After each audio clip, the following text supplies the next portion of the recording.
मंजिल मिले ना मिले ये तो मुकद्दर की बात है।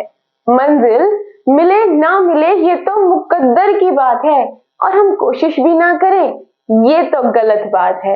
ओके, तो बहुत सारे बच्चे क्या करते हैं, जैसे ही हमारी प्यारी सी हम लक्ष्मीकांत को ओपन करते हैं, उसके 4 पन्ने देख के उसको फिर बंद कर देते हैं। तो ऐसा क्यों होता है? बच्चों को लगता है कि उसमें लैंग्वेज का ना बहुत बड़ी टफ लैंग्वेज यूज हुई है। बहुत सारे बच्चों को ऐसा लगता है, या बहुत सारे बच्चों को कुछ कुछ टेक्निकल वर्ड्स का मतलब नहीं पता होता, जिनकी वजह से उनको लगता है कि पॉलिटी बहुत ज्यादा टफ है। तो हम पॉलिटी कहाँ से करें? तो देखो, you people can trust me, मैं ना यहाँ पे इसीलिए आपको एक एक वर्ड का मतलब क्लियर करते जा रही हूँ। देखो, बहुत सारे बच्चों को पता होता है, बहुत सारों को नहीं पता होता। देन जो मेरी वीडियो है वो उनको टारगेट करती है जिन बच्चों को नहीं पता। जब उनको नहीं पता वो कहाँ जाके ढूंढे, कहीं तो उनको जाना पड़ेगा। तो इसीलिए मैं यहाँ पे हर एक चीज का मतलब समझाते जाती हूँ, ठीक है? तो अब एक काम कर सकते हो, देखो, अब बहुत सारे बच्चों का क्वेश्चन आता है कि नोट्स कैसे बनाने हैं। तो एक, जब आप पहली बार रीडिंग कर रहे हो तो नोट्स लेना बेवकूफी होगी, बहुत ज्यादा बड़ी वाली बेवकूफी। ऐसा मत करना। पहले जब आपको यही नहीं पता कि हिस्टोरिकल बैकग्राउंड क्या है, या क्या क्या सिलेबस है, पार्लियामेंट क्या है, मोशंस क्या होते हैं, प्राइम मिनिस्टर के पास क्या क्या होता है, प्रेसिडेंट के पास कौन कौन सी पावर होती है, ऑर्डिनेंस क्या होता है, बहुत सारी चीजें जब आपको यही नहीं पता, तब आप पहली में नोट्स बनाने लगोगे ना, जिंदगी में पॉलिटी खत्म नहीं होएगी। तो अब क्या करें? अब एक ही सोल्यूशन है आपके पास, वो ये है कि जब मैं यहाँ पे पढ़ा रही हूँ तब आप क्या करो, आप अपनी लक्ष्मीकांत को ओपन करो और जिस जिस पॉइंट में मैं स्ट्रेस दे रही हूँ, ठीक है, उसको वहां पे हाईलाइट करो, या फिर पेन या पेंसिल से मार्क कर लो। कुछ नहीं समझ आ रहा वहीं पे उसको लिख लो। ये तो होगी पहली चीज। अब जब सेकंड टाइम उसको रिवाइज करेंगे ना, मैं खुद ही आपको रिवाइज कराऊंगी, जब साथ साथ नोट्स बनवाऊंगी। या अगर आप सेकंड टाइम भी ऐसे रिवीजन करने वाले हो तो जो बोर्ड पे लिखा है इसको कॉपी पेस्ट मार के अपनी नोटबुक पे लिख लेना। समझ में आ गया? चलो आगे बढ़ते हैं। सबसे पहले welcome to my channel everyone. Okay, तो हम क्या करने वाले हैं? हम करने वाले हैं गवर्नमेंट ऑफ इंडिया एक्ट 1935। याद रखना, एक एक्ट आया था 1919 में, उसने रिस्पॉन्सिबल गवर्नमेंट बनाने की एक नींव रख दी थी। समझ में आया? ओके, 1919 में एक एक्ट आता है, उसने क्या कर दिया, उसने नींव रख दी कि रिस्पॉन्सिबल गवर्नमेंट है वो इंडिया में बनेगी। शुरुआत उसने कर दी। लेकिन सेकंड माइलस्टोन, तो सेकंड बिगेस्ट अचीवमेंट हमारी रहती है, ठीक है, वो 1935 का एक्ट देता है, जो कि क्या एस्टेब्लिश करता है इंडिया में, क्या करता है, रिस्पॉन्सिबल गवर्नमेंट को एस्टेब्लिश करता है। कहाँ पे? इंडिया में। अब ये जो मैं बोल रही हूँ बार बार, responsible government, responsible government, responsible government, इसका मतलब क्या है? तो मेरी बात को ध्यान से सुनो। देखो, अगर बुक पढ़ रहे हो, पढ़ के निकल जाओगे आगे, चीजों को समझोगे ना तो भूलोगे नहीं। सुनो, रिस्पॉन्सिबल गवर्नमेंट वो होती है जहां पे आपकी एग्जीक्यूटिव ब्रांच, जिसको हेड करते हैं आपके प्राइम मिनिस्टर। अभी कुछ समझ नहीं आ रहा ना क्या होते हैं एग्जीक्यूटिव वगैरह, छोड़ो। सुनो, इतना जितना मैं बता रही हूँ, एग्जीक्यूटिव क्या होते हैं? जो कि बनाए हुए रूल्स को इंप्लीमेंट करते हैं। समझ में आया? ओके, तो लेजिस्लेटिव क्या होते हैं? जो रूल्स को बनाते हैं, कानूनों को फ्रेम करते हैं। तो जब एग्जीक्यूटिव ब्रांच, जिसको हेड करते हैं आपके प्राइम मिनिस्टर, ओके, तो जब ये वाली ब्रांच जो है ना अकाउंटेबल होती है, जब ये जवाब देती है उनको, किनको? लेजिस्लेटिव काउंसिल को। समझ में आया? और अल्टीमेटली द पीपल को, जो लोग उनको इलेक्ट करते हैं। अगर हमारी एग्जीक्यूटिव ब्रांच, अगर नहीं, जब हमारे एग्जीक्यूटिव ब्रांच अकाउंटेबल होती है लेजिस्लेटिव काउंसिल को और अल्टीमेटली टू द पीपल को, तब हम कहते हैं ये रिस्पॉन्सिबल गवर्नमेंट है।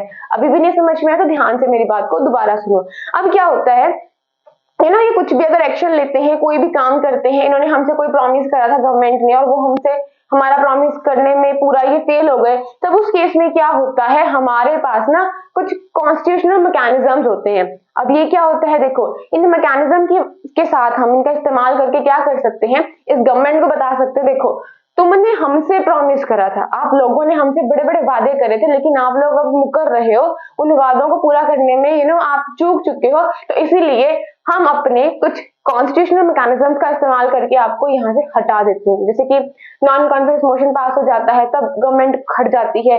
और अब जो चल रहा है, इलेक्शन चल रहे हैं हमारे यहाँ पे, तो ये भी क्या होता है, ये भी एक तरह का कॉन्स्टिट्यूशनल मैकेनिज्म होता है, जिसके तहत हम सरकार को दिखा सकते हैं, हम इस एग्जीक्यूटिव ब्रांच को दिखा सकते हैं कि देखो, आप लोगों ने कुछ नहीं करा ना, आप रिस्पॉन्सिबल गवर्नमेंट नहीं बन के दिखा रहे ना, आप रिस्पॉन्सिव नहीं हो रहे हो ना, तो हम क्या करेंगे, इस इलेक्शन के माध्यम से, इस इलेक्शन के जरिए से आपको रिमूव कर देंगे, वोटिंग देंगे हम लोग। अल्टीमेटली तो हमको अकाउंटेबल है ना, हमने इलेक्ट करा है ना, तो आप हमारे ही वादे पूरे नहीं कर रहे हो तो हम आपको उस गद्दी पे क्यों बिठा के रखे?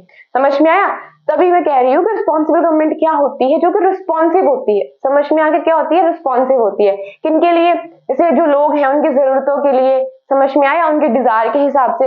अब लोग बहुत कुछ चाहते हैं तभी तो वो सरकार लेके आते हैं। अगर वो सरकार उनके प्रोमिसेस को फुलफिल ही नहीं करेगी तो उस सरकार का फायदा ही क्या, वो जब अकाउंटेबल ही नहीं है। मैंने बोला कि सर आपने तो बोला था हम यहाँ पे 10 रोड बनाएंगे, रोड कहाँ पे है? अगर आप उस चीज का जवाब नहीं दे रहे हो तब आप रिस्पॉन्सिबल गवर्नमेंट नहीं हो, आप अकाउंटेबल नहीं हो। जब आपको पता है कि लोग मुझसे सवाल करेंगे कि हमने आपको वोट दी थी, ठीक है, लेजिस्लेटिव काउंसिल भी बोलेगी अच्छा ये था तो क्यों नहीं हुआ, जब आपको पता है आपको जवाब देना है, तब ऐसी गवर्नमेंट को हम लोग क्या बोलते हैं? रिस्पॉन्सिबल गवर्नमेंट बोलते हैं। और इस एक्ट ने उसी को क्या कर दिया यहाँ पे बहुत अच्छे से, उसकी नींव अच्छे से रख दी गई। नींव तो रख दी गई थी लेकिन उसको और अच्छे से, उसमें एक और बिगेस्ट अचीवमेंट हम बोलेंगे किसमें? रिस्पॉन्सिबल गवर्नमेंट की यहाँ पे पूरी तरह से इस्टेब्लिशमेंट हो गई। आई होप इतना समझ में आया, ठीक है। अब जो ये एक्ट है ये बहुत ज्यादा लेंथी है और डिटेल्ड भी है, राइट। ये बहुत डिटेल्ड डॉक्यूमेंट है क्योंकि इसमें 321 हम आपके सेक्शंस हैं एंड 10 आपके क्या है, इसमें 10 आपके स्केड्यूल्स हैं। इतना समझ में आया? देखो अगर क्या होता है, जो ये आपकी गवर्नमेंट होती है इसका अल्टीमेट काम क्या होता है कि जो सोसाइटी एज अ होल उनकी जरूरतों को पूरा करना, कुछ ऐसे फैसले लेना, कुछ ऐसी पॉलिसीज बनाना, ठीक है, जो कि सोसाइटी एज अ होल को बेनिफिट करे। और क्या होता है, ये रिस्पॉन्सिव कैसे बनते हैं लोगों की तरफ? कैसे बनते हैं? जब उनकी ग्रीवेंसेस को एड्रेस करते हैं, उनकी प्रॉब्लम को सुनते हैं, उनके हिसाब से, उनके रिक्वायरमेंट के हिसाब से एक्शंस लेते हैं, डिसीजंस लेते हैं, पॉलिसीज बनाते हैं, इंप्लीमेंट करते हैं। आई होप अब आप नहीं भूलोगे कि रिस्पॉन्सिबल गवर्नमेंट क्या होती है, जो कि अकाउंटेबल होती है, सीधी साफ बात है, ठीक है, जिसको जवाब देना होता है अपने हर काम का, होती है रिस्पॉन्सिबल गवर्नमेंट। समझ में आ गया? ओके, बुक में तो इतना सा वर्ड देके आगे बढ़े हैं, ठीक है, आगे बढ़ चुके हैं। ये हल्का से दिया है, उसके बाद ये लाइन दे रखी है, देन फीचर्स है।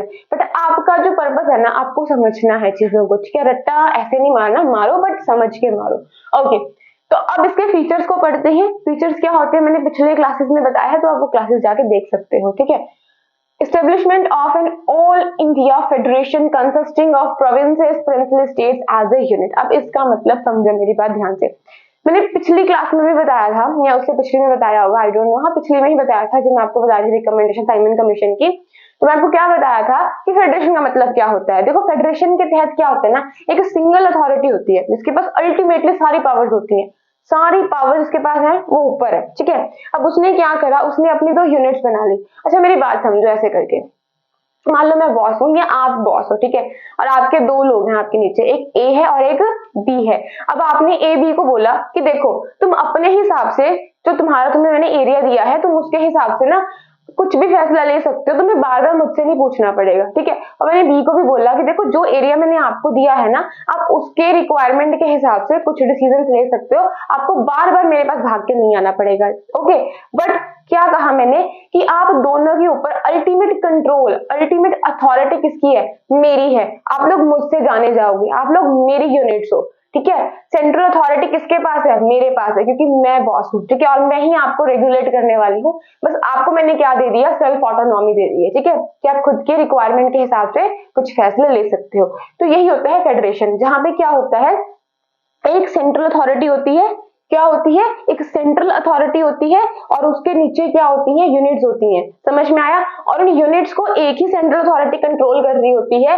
बट क्या होता है, जो नीचे की यूनिट्स होती है ना, उनके पास भी कुछ ऑटोनॉमी होती है रिगार्डिंग देयर रिक्वायरमेंट्स, ठीक है, उनके रिक्वायरमेंट के हिसाब से उनके पास क्या होती है? ऑटोनॉमी होती है। तो उन्होंने यही बोला कि जो प्रोविंसेस हैं और प्रिंसली स्टेट्स हैं, इनको एक पावर के अंडर में ले आओ और नाम दे दो ऑल इंडिया फेडरेशन, ठीक है। पूरी इंडिया की फेडरेशन बना दी हमने। एक टॉप पे पावर रहेगी, सेंटर में एक अथॉरिटी रहेगी जो इनको क्या करेगी? गवर्न करने वाली है आगे जाके। समझ में आया? और इसकी 2 बाजुएं निकाल दो, 2 यूनिट्स निकाल दो, कौन कौन से? प्रोविंसेस एंड प्रिंसली स्टेट्स, इनको यूनिट्स बना दो।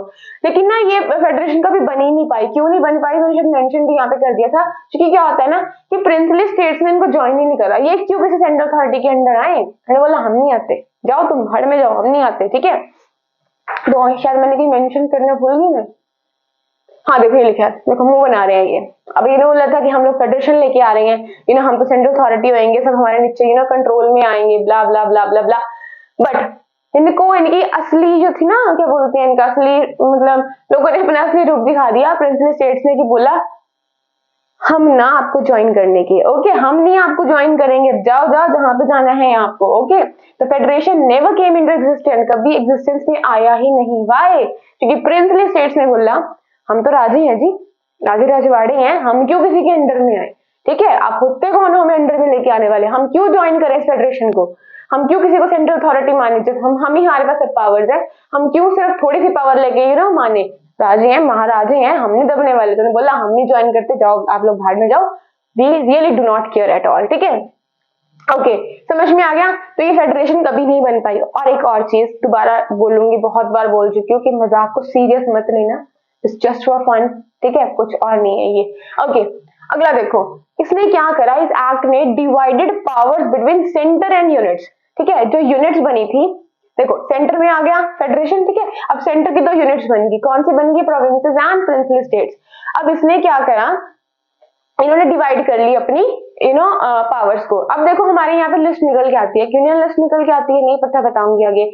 यूनियन लिस्ट क्या होती है, जिसपे सिर्फ देखो ऐसा होता है कि यूनियन लिस्ट निकल के आई, उसमें बहुत सारे टॉपिक्स लिखे होते हैं, क्या लिखे होते हैं, टॉपिक्स लिखे होते हैं। फॉर एग्जाम्पल डिफेंस लिखा हुआ है, ठीक है, इंटरनेशनल रिलेशंस लिखा हुआ है, ओके। तो ये सारी चीजें, जैसे लॉ एंड ऑर्डर का लिखा हुआ है, तो ये सारी चीजें ना कुछ ऐसे करके एक पन्ने में एक लिस्ट बनी होती है, और उस लिस्ट को हम लोग बोलते हैं कि जो टॉपिक लिखे हैं उनको हम लोग बोलते हैं सब्जेक्ट, विषय, ठीक है। तो क्या होता है कि पावर दी जाती है कि जो इस लिस्ट में जो चीजें लिखी गई है ना, इस सब लिस्ट पे जो भी चीजें हैं उन सब चीजों पे कानून या रूल कौन बना सकता है, तो वो कानून बनाने की पावर सिर्फ और सिर्फ सेंटर के पास में है। समझ में आया। एक हमारी आती है स्टेट लिस्ट। अब इसमें क्या होता है, जितनी भी हमारे राज्य हैं, जितनी हमारी स्टेट्स हैं, for example Haryana, Himachal, Punjab, UP, Bihar, है ना, ये सारी क्या है आपकी स्टेट्स है, केरला, तमिलनाडु, कर्नाटका, महाराष्ट्र, मध्य प्रदेश, झारखंड, छत्तीसगढ़, ठीक है, मणिपुर, तेलंगाना, तो आंध्र प्रदेश, त्रिपुरा, मिजोरम, अरुणाचल प्रदेश, असम, मेघालय, वेस्ट बंगाल, ठीक है, सिक्किम। तो ये सारी क्या है, स्टेट्स हैं। तो जब इन स्टेट्स को बोला जाएगा कि देखो ये एक लिस्ट निकल के आई है, ये कुछ सब्जेक्ट्स निकल के आए हैं, इन पे सेंटर रूल नहीं बनाएगा, आप अपने हिसाब से अपने स्टेट के हिसाब से क्या बना लो, रूल बना लो। फॉर एग्जाम्पल आपकी एजुकेशन हो गई, समझ में आया। बट कुछ चीजें ऐसी होती हैं जहां पे ये दोनों ही कानून बना सकते हैं, क्या बना सकते हैं, दोनों लोग ही क्या बना सकते हैं, कानून बना सकते हैं। सेंटर भी बना सकती है, स्टेट भी कानून बना सकती है। कुछ ऐसे सब्जेक्ट को छोड़ दिया जाता है, उनको बोलते हैं कॉन्करेंट, क्या बोलते हैं, कॉन्करेंट बोलते हैं। तो ये कहते हैं कि अगर कोई कॉन्फ्लिक्ट हो गया, ठीक है, अगर सेंटर ये कह रही है और स्टेट ये कह रही है, तो चलेगी किसकी, अल्टीमेटली चलेगी आपकी सेंटर की, ठीक है। तो कॉन्करेंट लिस्ट में क्या होता है, कानून दोनों ही बना सकते हैं। जो भी सब्जेक्ट्स, जो भी टॉपिक्स, जो भी विषय इस लिस्ट के अंदर लिखे होते हैं, उन पे रूल्स बनाने का हक दोनों ही उनको होता है, सेंटर को भी होता है और स्टेट को भी होता है। बट जल्दी किसके अगर कॉन्फ्लिक्ट आ जाए तो चलती है आपकी सेंटर की, ठीक है। तो ऐसा ही कुछ ये है, एक फेडरल लिस्ट बनी जिसमें जो भी सेंटर जिस पे कानून बनाएगी, और उसमें कितने सब्जेक्ट्स थे, 59 आइटम्स थी। समझ में आया। ओके, देखो ज्यादा सेंटर को मिलेंगे ना, ऑफ कोर्स है, ये तो पता ही है हमें, है ना, सेंटर पावरफुल होता है। प्रोविंशियल जैसे हम स्टेट्स बोलते हैं, ठीक है, तो प्रोविंसेस कानून बना सकती हैं इन पे, जैसे 54 आइटम्स पे। एंड कॉन्करेंट जिसपे दोनों ही क्या बना सकते हैं, रूल्स बना सकते हैं, डिसीजन ले सकते हैं। ओके, अब क्या होता है ना, कई बार ना बहुत सारी चीजें होती हैं जो इन लिस्ट में डिफाइन नहीं होती। मान लो कोई टॉपिक छूट गया और वो टॉपिक इन लिस्ट में नहीं आ पाया, तो उसको बोल देते हैं कि ये अलग से टॉपिक है। अब इसको बोल दे कि ये रेजिडुअल टॉपिक है आपका, ठीक है। अब क्या होगा, जो ये पावर्स होंगी इस टॉपिक पे आपको बनाने देने की कोई भी कानून, तो इस एक्ट के अंडर किसको दे दी गई, वो दे दी गई आपकी वॉइस रॉय को। किसको दे दी गई, वॉइस रॉय को, ठीक है। रेजिडुअरी पार्ट्स किसको दे दी गई, जो इन लिस्ट में सब्जेक्ट मेंशन नहीं है वो यहाँ पे आएगा, और ये पार्ट्स आपकी दे दी गई वॉइस रॉय को कि देखो सेंटर भी नहीं बनाएगी उस पर, प्रोविंस भी नहीं बनाएगी, कानून दोनों ही नहीं बनाएंगे, बनाएगा कौन, वॉइस रॉय। आई होप इतना आपको समझ में आया होगा। ओके, अबॉलिश कर दिया गया डायआर्की को प्रोविंसेस से। अब ये क्या होता है, देखो बताना है आपने मुझे कौन से एक्ट में आया था, ठीक है, किस एक्ट में इसको इंट्रोड्यूस करा गया था। अब डायआर्की का मतलब क्या होता है, इसका मतलब होता है ड्यूअल गवर्नमेंट। क्या होता है, ड्यूअल गवर्नमेंट। जब सिंगल यूनिट के अंदर क्या होता है ना, कि आपकी एग्जीक्यूटिव फंक्शंस को या फिर एंटिटीज में डिवाइड कर दिया जाता है। दो एग्जीक्यूटिव जो एंटिटीज होती हैं वो रूल करती हैं सेम टाइम पे। कैसे, अब देखो, एक तो होते हैं जिनको हम इलेक्ट करके भेजते हैं, ठीक है, और एक होते थे जो कि ब्रिटिश खुद अपॉइंट करते थे, फॉर एग्जांपल आपके गवर्नर, और हम लोगों ने जो इलेक्ट करे वो इंडियन मिनिस्टर हो गए, ठीक है। अब इसमें दो सिस्टम चलते थे ड्यूअल गवर्नमेंट में, दो एंटिटीज का सिस्टम चलता था, दो एग्जीक्यूटिव एंटिटीज होती थी, एक हमने भेजी हुई है और एक अंग्रेजों ने अपॉइंट करी हुई है, एक तरफ हो गए गवर्नर और एक तरफ हो गए इंडियन के मिनिस्टर। तब इन्होंने क्या करा, इन्होंने दो हिस्सों में पावर्स को डिवाइड कर दिया। कैसे कर दिया था, एक रिजर्व बना दिए, रिजर्व मतलब जिसपे सिर्फ गवर्नर ही रूल बना सकता था, ओके, वो अकाउंटेबल नहीं था। बट जो उन्होंने ट्रांसफर सब्जेक्ट्स में डाली थी वहां पे बनाएंगे जो मिनिस्टर्स को हमने इलेक्ट करा है, बट वो किसको अकाउंटेबल होंगे, किसको होंगे, लेजिस्लेटिव काउंसिल को होंगे। तो ये कुछ सिस्टम आपका ड्यूअल गवर्नमेंट का बना था, इसी को हम लोग बोलते हैं डायरकी। क्या बोलते हैं, डायरकी। तो जो प्रोविंसेस पे ये बना था इसको खत्म कर दिया गया। ऐसा क्यों, देखो इन्होंने ना डिसेंट्रलाइजेशन करनी थी, ठीक है, और अच्छे से चीजों को बढ़ावा देना था, सेंट्रलाइजेशन को कम करना था। तो इन्होंने क्या करा, प्रोविंसेस से डायरकी को रिमूव कर दिया, ठीक है। अगर रिमूव कर दिया तो क्या हुआ, अब देखो, अब कोई रिजर्व सब्जेक्ट नहीं बचा वहां पे, कोई ट्रांसफर नहीं बचा। अब जब रिजर्व नहीं बचा तो सारे सब्जेक्ट इनके पास में आ गए, इनके खुद के पास में आ गए, क्योंकि जो रिजर्व होता था वो किसके पास था, वो उसके पास था जिसको ब्रिटिशर ने ब्रिटिश गवर्नमेंट ने खुद अपॉइंट करा है, जिसको हम लोग गवर्नर बोलते थे। जब उसी के पास पावर थी तो ये तो बेचारे ऐसे मुंह लटका के घूम रहे थे। तो अब सारे सब्जेक्ट्स की पावर किनके पास आ गई, प्रोविंसेस के पास आ गई, इनके सब्जेक्ट्स की। समझ में आया, इनको क्या दे दी गई, प्रोविंशियल ऑटोनॉमी दे दी गई। क्या दे दी गई, प्रोविंशियल ऑटोनॉमी दे दी गई। अब ये क्या कर सकते हैं, they can act as autonomous unit of administration in their defined spheres.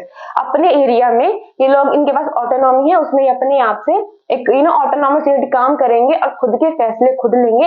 अब कोई डायरकी नहीं है, कोई यहाँ पे रिजर्व सब्जेक्ट नहीं है जिसमें इनके ऊपर कोई और कानून बनाए आके। समझ में आ गया, ठीक है।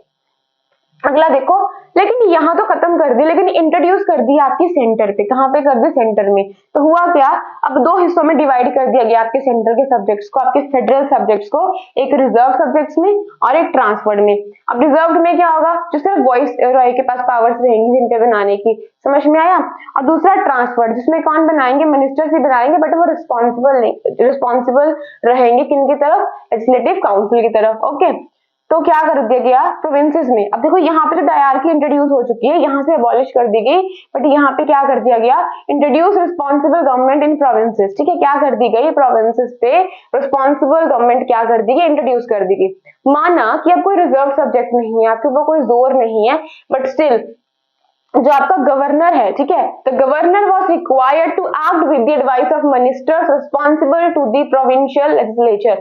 देखो क्या हो रहा है, रिस्पॉन्सिबल गवर्नमेंट क्या होती है, जहां पे एग्जीक्यूटिव ब्रांच किसको अकाउंटेबल होती है, आपके लेजिस्लेटिव काउंसिल को। तो देखो गवर्नर कौन है, यहाँ पे एग्जीक्यूटिव ही है, ठीक है। तो ये क्या करेगा, जो भी ये काम करेगा वो किसके एडवाइस पे करेगा, advice of minister responsible to the provincial legislature. समझ में आ गया, ओके। तो इफेक्ट में आया था ये 1937 को, बट डिसकंटिन्यू कर दिया गया था 1939 में। फाइन। और एक और चीज है कि जो ये करा गया था ना, ये कभी भी ऑपरेशन में नहीं आ पाया। समझ में आ गया। तो आगे के फीचर्स बताती हूँ, जरा एक सेकंड का मुझे वक्त दो, ओके, अभी बताती हूँ। अब देखो 6 आउट ऑफ 11 प्रोविंसेस में क्या इंट्रोड्यूस कर दिया गया, इंट्रोड्यूस कर दिया गया आपका बाइकैमरलिज्म। अब बाइकैमरलिज्म का मतलब क्या होता है, मैंने आपको पहले भी समझाया था कि दो चैम्बर्स आ गए, ठीक है। कौन कौन से दो चैम्बर्स आ गए, एक को बना दिया लेजिस्लेटिव काउंसिल, आज भी है, ठीक है, एंड लेजिस्लेटिव असेंबली। इसको हम लोग बोलते हैं अपर हाउस, इसको हम लोग बोलते हैं लोअर हाउस। तो ये सब कुछ हम अपना पार्लियामेंट का जब चैप्टर करेंगे तब बहुत अच्छे से पढ़ेंगे, ठीक है। किन किन प्रोविंसेस में लाया गया, टोटल 6 में लाया गया था आउट ऑफ 11, ठीक है। तो कौन कौन से, Bengal, Bombay, Bihar, Madras, United Province and Assam, ठीक है। तो आपको ये सारे याद करने हैं। देखो ट्रिपल बी करके याद कर लो, ट्रिपल बी फिर MAU ऐसे करके कुछ आप याद कर सकते हो इस चीज को, ओके।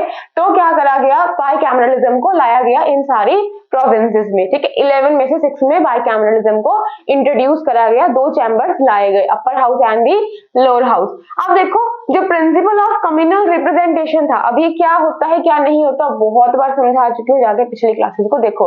अब क्या करा गया, प्रिंसिपल ऑफ कम्युनल रिप्रेजेंटेशन को और एक्सटेंड करा गया, कैसे, सेपरेट इलेक्टोरेट्स देके, किनको, डिप्रेस क्लासेस को। इसके खिलाफ कौन थे जरूर बताना कमेंट में, ठीक है, कमेंट सेक्शन में। मतलब शेड्यूल क्लासेस, वुमेन्स के लिए भी सेपरेट इलेक्टोरेट बनाए गए, एंड लेबर मतलब वर्कर्स के लिए भी बनाए गए।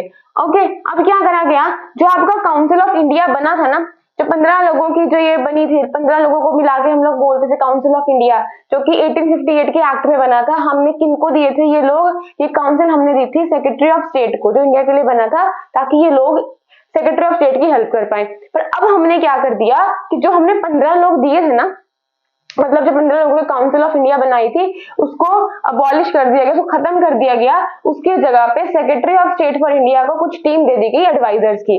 ठीक है, अगला पॉइंट, इसने एक्सटेंड कर दिया इस एक्ट ने फ्रेंचाइज को, मतलब अब जो है और भी ज्यादा लोग वोट दे सकते हैं। मतलब तो प्रॉपर्टी के उस पे था, है ना, एजुकेशन था, कुछ टैक्स को लेके था, बट अब क्या कर दिया कि 10% ऑफ टोटल पॉपुलेशन को क्या मिल गया, मतलब जो टोटल पॉपुलेशन है उसके 10% पॉपुलेशन को क्या मिल गया, वोटिंग राइट्स मिल गए। फाइन, और कुछ चीजें यहाँ पे स्टेब्लिश भी करी गई इस एक्ट के अंडर में, जैसे आपका आरबीआई क्यों करा गया, ताकि वो करेंसी और क्रेडिट को कंट्रोल कर पाए। Okay, federal public service commission आपका यूपीएससी, फेडरल मतलब union, okay, provincial public service commission आपके स्टेट पब्लिक सर्विस कमीशन जो होती हैं, ज्वाइंट पब्लिक सर्विस कमीशन जब क्या करती हैं, एक से ज्यादा स्टेट मतलब 2 स्टेट या 3 आपस में मिलकर अपनी कॉमन जो है वो सर्विस कमीशन को फॉर्म कर लेती हैं। ठीक है, और एक फेडरल कोर्ट को भी आपका क्या करा गया, इस एक्ट के अंदर बनाया गया, बट वो सेटअप कब होता है आपका 1937 में। तो यही कुछ इस एक्ट के फीचर्स थे। आई होप आपको समझ में आया होगा। कुछ भी डाउट होता है do let me know in the comment section. ठीक है, कोई और तरीके से पढ़ाना है, इस तरीके से पढ़ना है, सब आप मुझे बताना। अब देखो आगे आगे ना चैप्टर्स बड़े होते जाएंगे, तो बहुत ज्यादा मुझे लिखना भी पड़ेगा। तो मैं सोच रही हूँ बोर्ड पे ना करके पेन एंड टैब से पढ़ाऊं, बट वहां पे बच्चे बिल्कुल रिस्पॉन्स नहीं करते हैं, या तो कुछ रिस्पॉन्स कर भी देते हैं। तो जरूर बताना मुझे कैसे करवाना चाहिए, कैसे नहीं करवाना चाहिए। So okay, thanks for watching and thanks for listening.